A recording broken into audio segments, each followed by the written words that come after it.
So guys, কেমন লাগছে Himalayan জু? অনেকটাই আলাদা না আমাদের কলকাতা জুয়ের থেকে? হুম।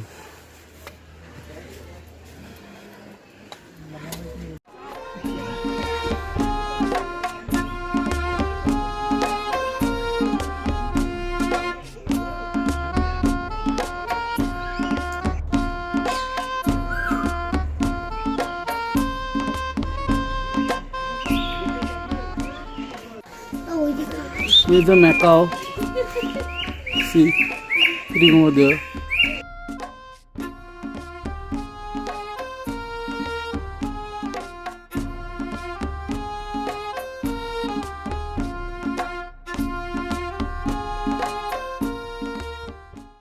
এবার যাচ্ছি কার্নিভোরাস অ্যানিম্যালের ডেনের দিকে। তো যাওয়া যাক, কি আছে দেখা যাক। টাইগার আছে জানি, লেপার্ড আছে, উলফ আছে, বিয়ার আছে, আর কি আছে দেখা যাক।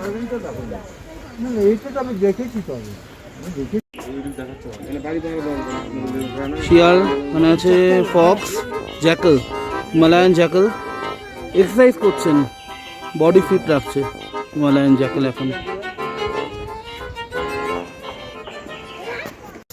নেকড়ে বাঘ। This is the Himalayan wolf, but he is sleeping now. Over there. There is also one another Himalayan wolf, but they are sleeping. Guys, see the tiger over there.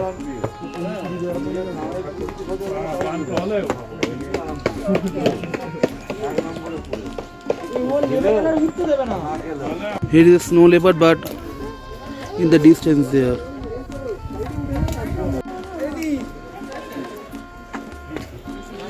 See the leopard, it is a common leopard.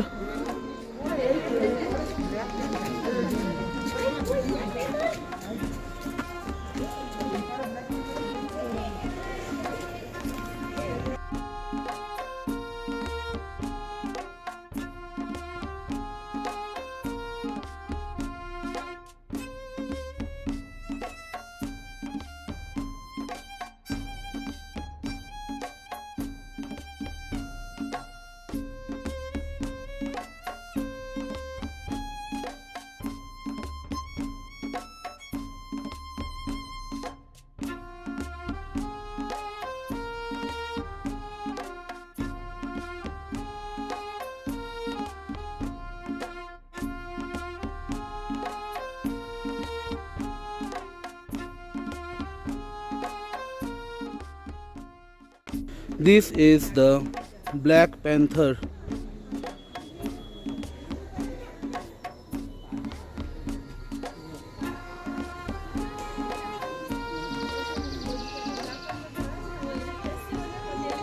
Bagheera.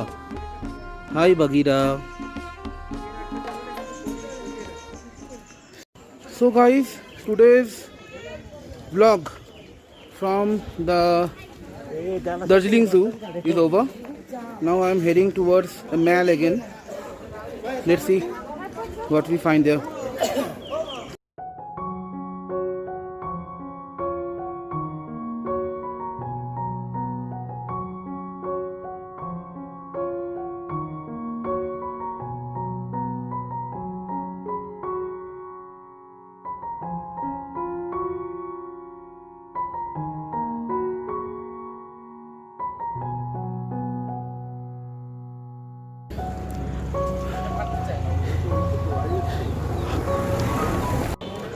Guys, আবার হেঁটে হেঁটে চলে এসেছি ম্যালে।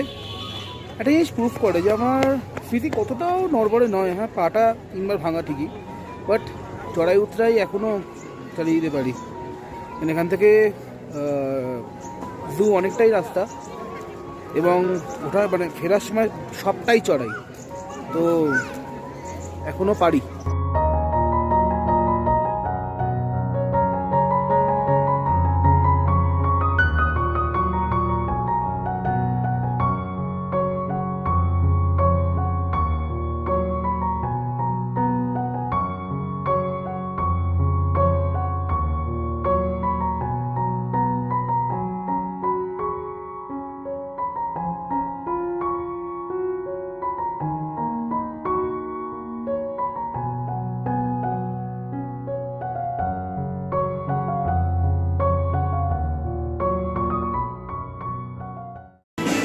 Guys, it is lunchtime and I am with KFC's chicken rice bowl in the Mall of Darjeeling. সবাই জানেন chicken rice bowl কেমন খেতে হয়, সো এটা আমি আর ডিসক্রিপশনে গেলাম না। সো এখন লাঞ্চ করা যাক, এবার আবার হোটেলে ফিরতে হবে। শপিং করেছি কিছু, সেগুলো হোটেলে গিয়েই দেখাবো একবারে।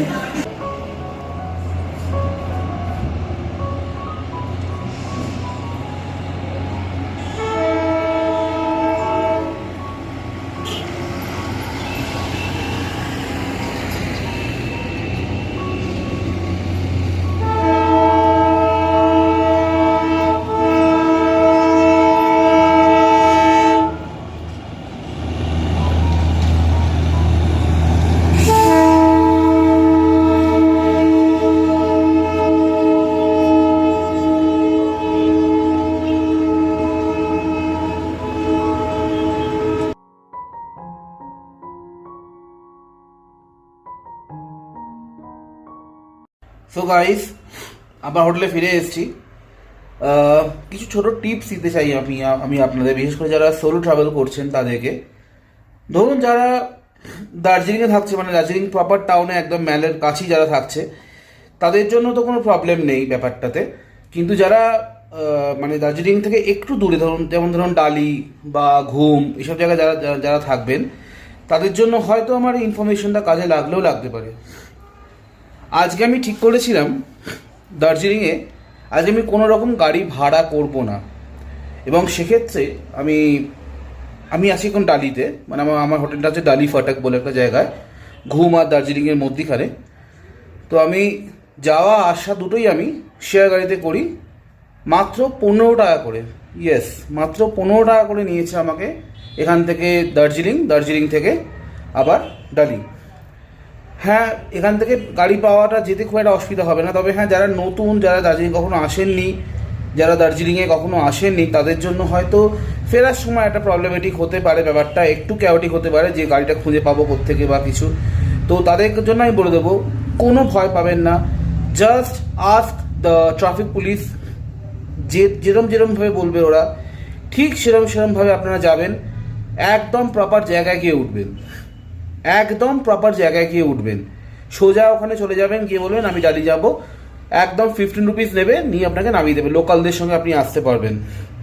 আর আপনি যদি মনে করেন যে না আমি সিঙ্গল যাব, সেক্ষেত্রে হয়তো এখান থেকে হয়তো 3 কিলোমিটার রাস্তা, আপনার থেকে হয়তো 400 টাকা নিয়ে নেবে। আজকেই আমি একটা ভুক্তভোগী হয়েছি। আমি জু থেকে ফেরবার সময় ভাবলাম যে একটা গাড়ি ধরি, তো আমি একটা পুলিশকে জিজ্ঞেস করলাম। তো পুলিশের আমি কোনো দোষ আমি দিচ্ছি না, কারণ উনি ভালোর জন্যই আমার বলেছিলেন যে স্যার আপনি নিচে চলে যান, নিচে গিয়ে দেখুন গাড়ি পেয়ে যাবেন, ওখানে অনেক ট্যাক্সি যাচ্ছে। তো আনফর্চুনেটলি তখন সব ট্যাক্সিগুলো ভর্তি হয়ে আসছিল।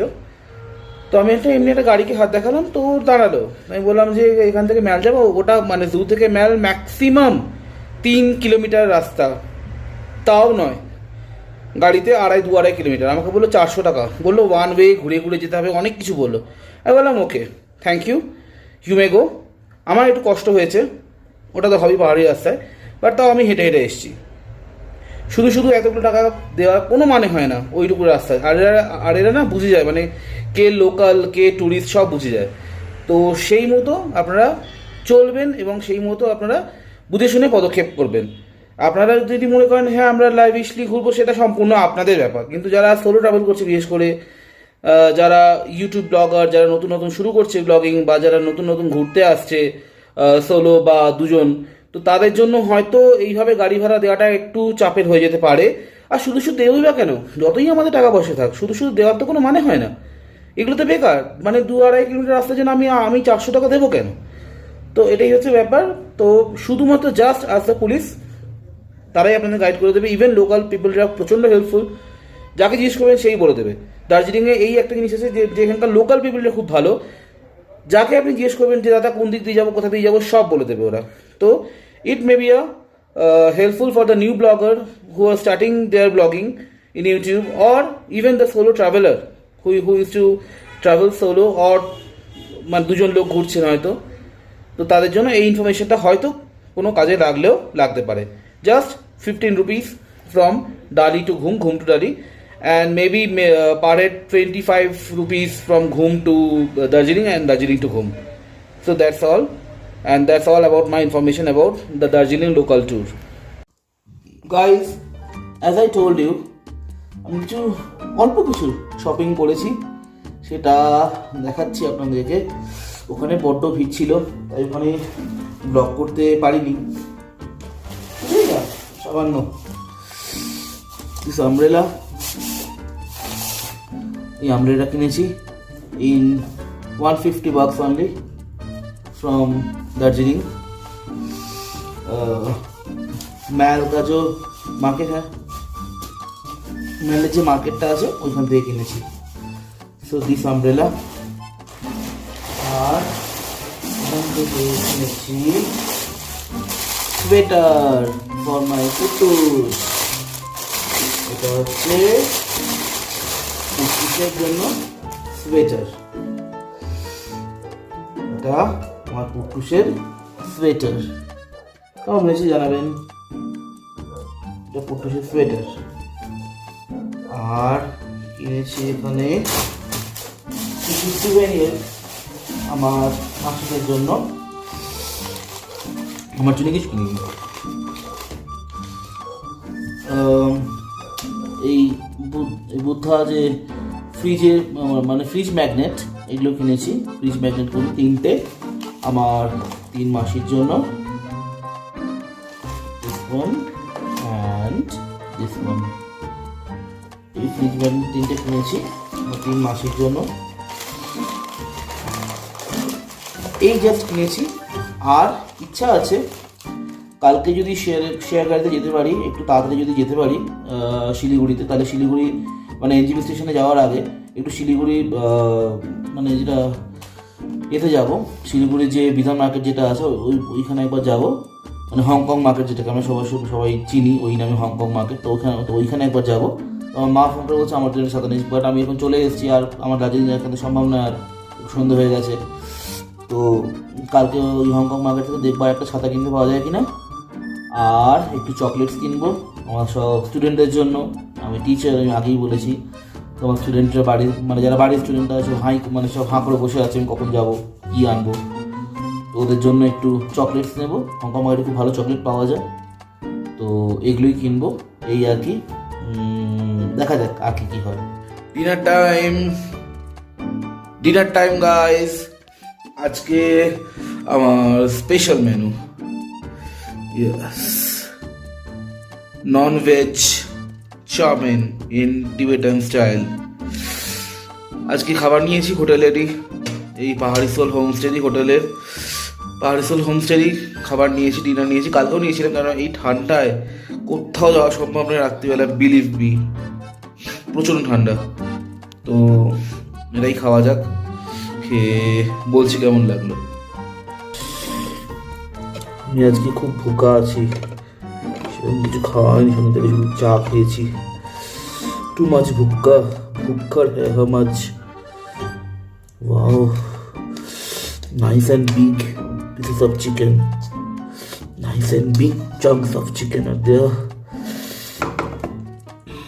कोई भी हो आज बहुत सारा खाना खाएंगे, believe me।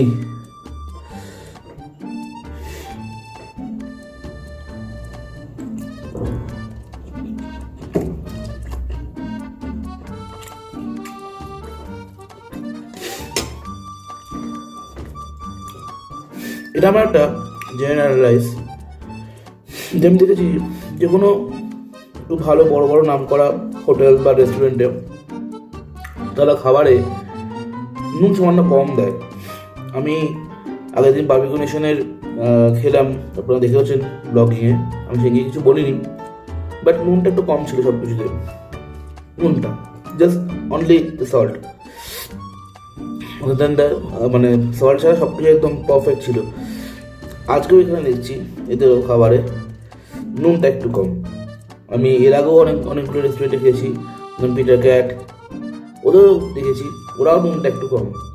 আমি এই নুন কমের হিস্ট্রি বা জিওগ্রাফি কি আমি জানি না, তো চেষ্টা করবো জানার এবং আপনাদেরকে জানাবো কেন এরা নুন কম দেয় খাবারে।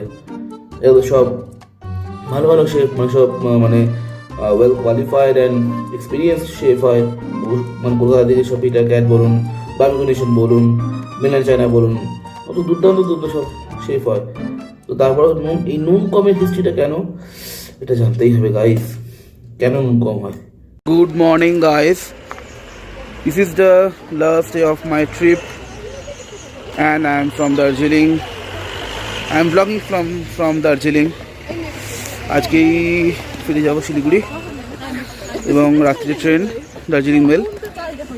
তো এবারে খুব শর্ট পিরিয়ডের জন্য এসেছিলাম, তো সেই কারণে খুব বেশি জায়গায় যায়নি। আর টাইগার হিল, বাতাসিয়া লুপ এগুলোর ব্লগ আমার আগেই আছে, তো এবার সেই জন্য সেইগুলোতে যায়নি। মিরিক ফিরিকের ব্লগও আগে আছে, তো সেই কারণে আজকে এইটুকুনি করলাম। এবারে আমার জুয়ে ব্লগ ছিল না, তো জুয়ে ব্লগটা এবার করেছি। আশা করি আপনাদের ভালো লাগবে, এবং ভালো লাগলে অবশ্যই চ্যানেলটা সাবস্ক্রাইব করবেন। Please do like and share with your friends and enjoy my blogs.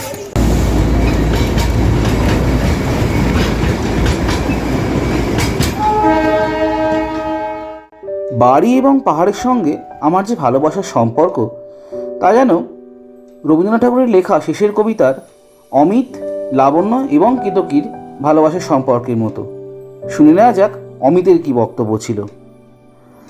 কেতকীর সঙ্গে আমার সম্বন্ধ ভালোবাসারই, কিন্তু সে যেন ঘড়ায় তোলা জল, প্রতিদিন তুলব, প্রতিদিন ব্যবহার করব। আর লাবণ্যের সঙ্গে আমার যে ভালোবাসা, সে রইল দিঘি, সে ঘরে আনবার নয়, আমার মন তাতে সাঁতার দেবে। যে ভালোবাসা ব্যক্তভাবে আকাশে মুক্ত থাকে, অন্তরের মধ্যে সে দেয় সঙ্গ।